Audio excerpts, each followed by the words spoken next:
Thank you. So how much are you looking forward to trying to take the good things you did the other night into your first home league match? Yeah, I just want to see similar attitude to perform, a bit more learning, a bit more development, some stuff we did really well the other night, some stuff we can definitely do better. So yeah, I'm looking forward to seeing what the guys put out on the pitch. I think just try to get them fresh and recovered after the other night and ready in a few tactical bits over the last couple of days. But the same process for us, try and learn as much as we can from the other night and try and improve. In terms of availability, is there any update on Mikey? Yeah, still not quite there, so it's a bit frustrating for him and for us, but because he's deemed a minor by FIFA and so there's a lot of protocol and stuff you have to go through, but not quite yet. Did you expect that to be done by now?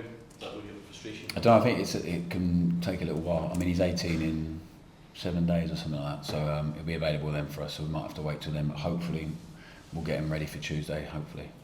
Fans seems like they've also been waiting. Every week we keep asking about Hamza Igamane, Thelo Aasgaard, any close? No, same answer really. I think they both made really good steps the last few days. Been really positive few days for them. Lots of work on the training pitch, so they're fit to be on the grass, and they've been working really hard with the rehab guys, but not quite ready to be involved in the squad yet. Is the full focus for Hamza just on that fitness? Because obviously there's been a similar, speculation about his future anyway. Yeah, I think he missed 2 weeks because of the visa thing, so probably came back quite a bit behind the other group, and we tried to speed up the process of getting him ready to train, and then he played his first minutes and picked up an injury because the intensity is a bit different in the game.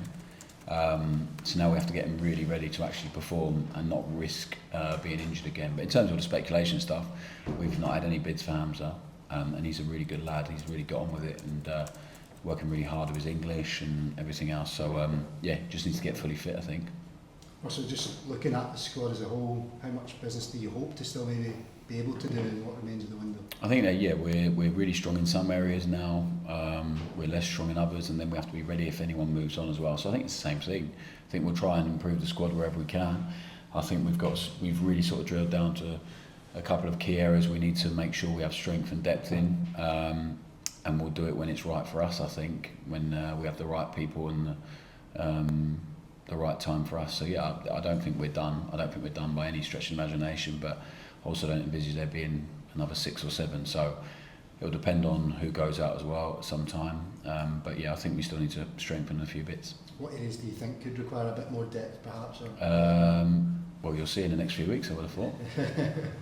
Just finally, sorry, I was going to ask, when you were talking about the learning and the development, so how much do you focus on the very good stuff you saw midweek versus what you saw maybe last weekend? How much do you balance the good and the bad that you've seen? Well, I think there's always a balance. We have to reinforce some of the stuff.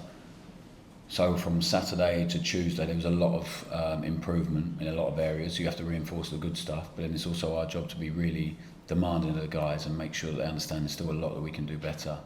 And when they see it and when they feel it, Tuesday will be so good for them on the pitch to feel certain things, and then when they come in here and watch it, and it becomes even clearer. So they're building relationships all the time, and we're trying to develop something that will be sustainable and look like us all the time, hopefully. So Tuesday definitely was a step towards that. Now the challenge is to do it again tomorrow. Also, the team you named against Victoria Pilsen appeared on social media maybe about 8 hours before kick-off. When did you become aware of that? What do you make of that situation? Oh, when these guys told me when I turned up to the stadium, so I'm not on any social media for reasons that are really obvious to me, but maybe not to others. But I can't really control any of that. So I think it's become a bit more common in the modern game. I don't think anyone would do it from inside this building to intentionally hurt us. And also, like, I've always named the team really early when I've been a coach or manager, because then people don't waste energy and time wondering if they're in a team we can actually work on certain things. The guys who are not playing, you get extra work in. But it's the modern game. People are left out. They tell agents, they tell their friends and family.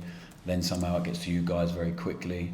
But again, I choose to trust that no one does it to try and hurt us intentionally, so I can't really control anything else. I've said to the guys it's not ideal, but also I'm not going to lose sleep over it, and it is what it is. So you seem quite relaxed about this. Well, I'm not sure it changes the opposition's plan, finding out about the team 8 hours before. They've done pretty much all of their work, I presume. So, yeah, it is what it is. You said as well that you're going to utilise the squad because the amount of games it's going to be. Will we see see that effect this weekend again? I think over the next 2 games you'll probably see it, yeah, I would have thought. It's all about freshness now, but also trying to build up a performance and consistency in relationships. So there's a balance between both. We had a couple of people who were picked up a few minor knocks on Tuesday, so we're managing them as well. So yeah, we'll see. Russell, can I ask about Max Aarons? Will he be fit to start tomorrow? Yeah, he's fit. He trained today, so he's good, and he played really well the other night. It was good for him to be on in his normal position. Jeff Day also played his first 90 minutes, so we'll have to manage all of that. But yeah, he was good. There's been a few links with Nobel Mendy being one player this week. Don't expect to tell us if he's coming in or not, but would it be safe to assume that's a position you're definitely looking at? I think there's been links to every position over the course of the last 5-6 weeks, so I think it's the same with everyone, and that's a really boring answer, but as and when that becomes something, if it does, then we'll let you know. But until then, it's probably a long list of players that we've been linked with. Russell, you said last week that you're looking to bring more leaders into the building. How high on the priority list is that when you're looking at players to bring in? I think it's always character before talent, so I think that's it's been really important for us. Joe Rothwell we knew, Max Aarons we knew, we trust. Nasser we had brilliant references for, so when you look at all the guys, we made sure the character reference in first is really, really important. And then also, for no fault of anyone's, we have a lot of players that don't actually speak the language, so that's also been a really important consideration. That he hasn't brought this out of him, but Nasser speaks really good English. Gas has had 2 years here and speaks good English, so it's been really important actually, because we have a lot that are learning, and it's not easy for them. So and we have a lot of young players, so it's a lot of things to take in consideration. But regardless of any of that, it has to be character before talent. You need a level of talent to be watched, to take a look at, to try and get into this building. But then it's all about the character and what they're going to add. I think it's the most important bit, and it's the hardest thing to look at from just watching someone play. So we spend a lot of time speaking to coaches, players. If we don't know anyone there, finding someone who does, to make sure we're bringing in the right characters for us and the group, because the culture of this club and the team needed to improve, I think. The habits needed to improve, the mentality needed to improve, and I think character certainly helps that, so we'll definitely keep looking for that. And then maybe an experienced body helps the guys in big moments, so if you can find the right one in that sense, then great. Dundee this weekend, if you went into the game not in the best run of form, how does that differ the challenge that you come up against? I think every challenge is different up here. I think that's one of the biggest and most brilliant challenges for us, the coaching staff, is you have a game like Tuesday night and then a game tomorrow. So it's a different challenge, different opposition, different ways they're going to approach it. So we have to try and make the best educated guess in how Stephen and his coaching staff are going to approach the game. So we've watched them. I like a lot of the stuff they're trying to do and trying to implement. A new manager, so they're changing obviously, and they're still getting to grips with that. But they played really well against Hibs and were really unfortunate actually. Like, they had a few really good moments in the game. So we need to be prepared, and we have to concentrate on us and turn the game to what we want it to be, which I think the lads did on Tuesday nights, and now the challenge is to make sure we do that again. When you first came in, you talked about wanting to dominate games, dominate every game you possibly can. Is that what these games, like tomorrow against an opposition at Ibrox that you're expected to beat, is that what tomorrow should look like?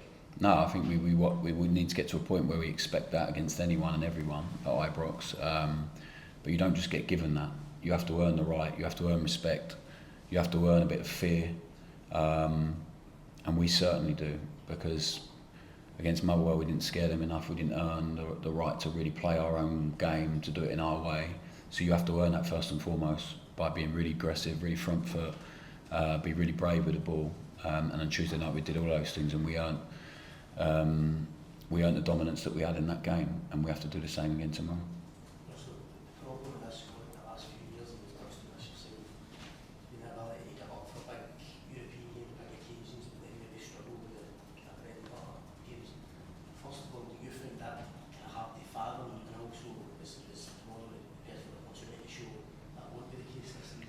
Yeah, I think we're really early on in our process, but we have to really make sure that we approach every game in the right way. So in terms of the work and the process here and how we've approaching Dundee, it's exactly the same as it was for Tuesday night. So I think if the process remains the same, us being really demanding about habits in certain ways we're going to behave all the time in training, whether we're playing in Europe or in the league or in the cup against Alloa in a week's time. It's all the same. It's all at this club. Every game should be treated in the same way, because every team we play is desperate to beat us, so we can watch some games with the opposition, and then by the time they play us it looks very, very different. So we need to be really ready for that, and we have to make sure that every game we try and play the game in our terms as much as we can.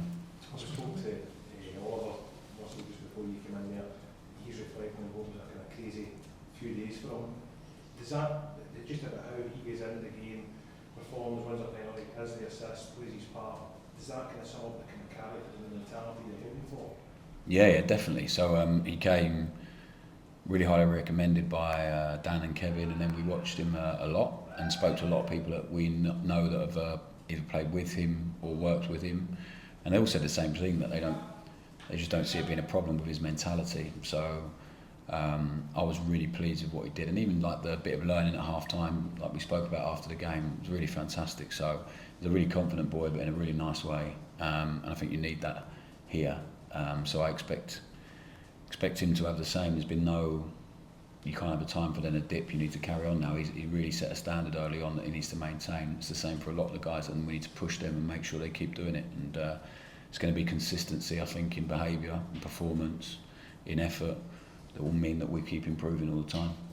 Is it just in terms of the team getting out, Russell? You seem pretty relaxed and quite a sort of like you'd like taking in that, and it just doesn't become a... Well, I think there's enough stuff in this job to be concerned about and to focus on all the time. So I'm not going to stress overly about the team being leaked. As I said, we've spoke about it here. It's not ideal, but I also believe that no one's done it to hurt us or harm us. So if I ever felt that, and it'd be a different thing. But it's modern football, and I think when people are saying if they're in or out of the team, you just have to have an awareness of who you're telling and all of that stuff. But yeah, there's other stuff for me to get stressed about, and I don't think that's one of them. Okay, guys. All good. Thank you very much. Everyone, cheers. Thank you. Cheers.